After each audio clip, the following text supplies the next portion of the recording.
જય હિન્દ। હું રેશમા પટેલ, ગુજરાત પ્રદેશ મહિલા અધ્યક્ષ, આમ આદમી પાર્ટી। આજે હર્ષભાઈ સંઘવી જે ગૃહમંત્રી છે ગુજરાતના, એના વિસ્તારમાં 221 કેસ બળાત્કારના અને 92 કેસ છેડતીના નોંધાય છે। ગુજરાતમાં અનેક બળાત્કાર અને છેડતીના કેસો નોંધાય છે। ક્યાં છે મહિલા સુરક્ષા? સવાલ પૂછું છું હર્ષભાઈ સંઘવીને।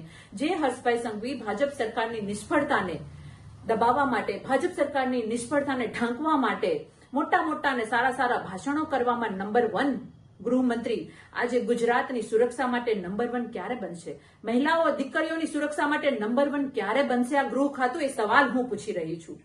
મને દુઃખ એ વાતનું છે કે કાયદાઓ ઘડાઈ જાય છે, પણ કાયદાઓનું પાલન કરવામાં ગૃહ મંત્રાલય સદંતર નિષ્ફળ છે। આજે હું ગુજરાતની દીકરીઓ માટે, ગુજરાતની મહિલાઓની સુરક્ષા માટે કાળી પટ્ટી બાંધી અને હર્ષભાઈ સંઘવીના ગૃહ મંત્રાલયનો વિરોધ કરું છું, ભાજપ સરકારનો વિરોધ કરી છું અને સુરક્ષાની માંગણી કરી રહી છું।